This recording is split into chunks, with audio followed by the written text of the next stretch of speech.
So next up, podcast listeners, we have the Daily Biden Dumpster Fire. And that's true. We don't have music for the Daily Biden Dumpster Fire. But what we do have is some epic video about economics for dummies.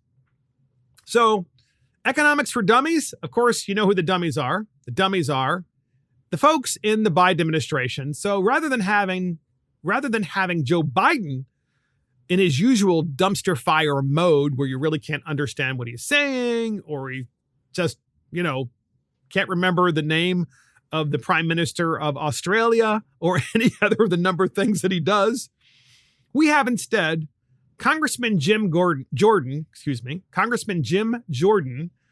who really summarizes the economics for dummies because he's talking to Dr. Holz-Eaken in Congress, and he's questioning in open committee Dr. Holz-Eaken. So who is Dr. Holz-Eaken? You already know who Jim Jordan is. He's the congressman from Ohio. So Douglas Holz-Eaken is the president of the American Action Forum. And of course, it is a conservative think tank. He's had many also jobs in government. Was chief economist of the President's Council of Economic Advisors. And that was in 2001 and 2002. So that was during the Bush administration. He also served in 89 to 90 as senior staff economist. And in addition to that, he's also served at the Congressional Budget Office over the years.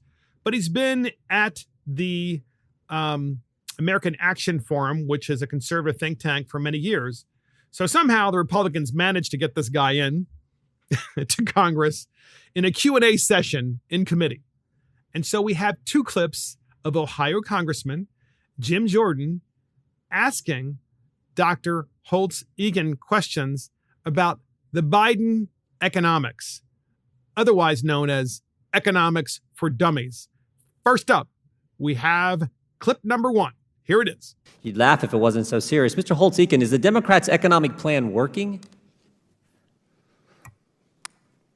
I think, as I said in my opening remarks, that the things that were done in 2020 were very effective on a bipartisan basis, and the things that have been done this year are not. Right. The bipartisan CARES package PPP program worked, but in the last 9 months, we've went from rising wages to less purchasing power. Is that accurate? Yes, inflation has exceeded wage growth. Stable prices to not just any old inflation, 40-year high in inflation, right? First half of this year, the 50% of the CPI basket that is food, energy, and shelter went up 10% annual rate. Yeah. Energy independence, too. When we had the spectacle now of the President of the United States, 9 months ago we were energy independent, and now we have the President of the United States begging OPEC to increase production. I don't think that's an economic plan that's working. In fact, I think it's dismal failure. He's nodding his head. Let the record show. The witness nodded his head. So let the record show. The witness is reluctantly nodding his head. Yeah, this is kind of like economics for dummies. So I have the second clip, and these clips are just terrific. So they truly speak for themselves. And Congressman Jim Jordan, who is a rock star, here he is again, grilling Dr. Holz-Eaken. Have you ever seen a dumber plan than the Democrats? I mean, lock down your economy, spend like crazy, pay people not to work, and for the people who are working, we're getting ready to raise your taxes. Could there be a dumber plan? As I said, we actually took the proposal seriously and ran it through something that looks just like what the Joint Committee would use for analysis, and it's a net negative for the U.S. economy. Net negative, yeah. And American people are feeling it now. I mean, everywhere I talk. Let me ask you this. When you pay people not to work, should you be surprised when you can't find workers? No one should be surprised about what's going on. That's just epic. When you pay people not to work, are you surprised that there aren't enough workers? And when you pay people not to work, but then you raise the taxes of the people who are working, isn't that like economics for dummies 101? I mean, it just continues. I mean, Congressman Jim Jordan, by the way, that went on for many minutes, like 5, 6, 7 minutes.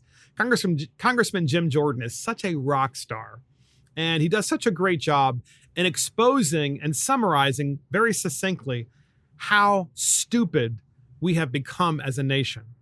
And the fact that we, the people, just sit by and we allow these policies to continue. And I know what you're probably thinking. Well, Mark, what can we do? We can't do anything between now and 2022. Actually, you can do something between now and 2022. You can go and participate and get active in all kinds of groups across the country. You can get active in the Convention of States, which wants an Article 5 Convention of States to be able to limit the power of the government, which is constantly overreaching into your private lives. You know this firsthand because you've seen it during the pandemic. We still have the CDC running the economy. And so Jim Jordan speaks to these things. You can also, by the way, if you want to get involved, you can donate to political candidates that you actually believe in. You can work for those political candidates. You can also hold the elected officials that represent you to account. I say this all the time. Politicians are terrified of their constituents, terrified. And if you let those politicians know that you are building up a base of support of people who want to hold them to account, those elected officials are much more likely to listen to you than to anyone else. And so I know we have serious structural problems, including economics for dummies in the Biden administration, but we have to do something between now and 2022. We can't just wait until September of next year. We can't just wait 1 year from now and just say, oh, now I want to get involved. Time to do it is now. It's the only way we win.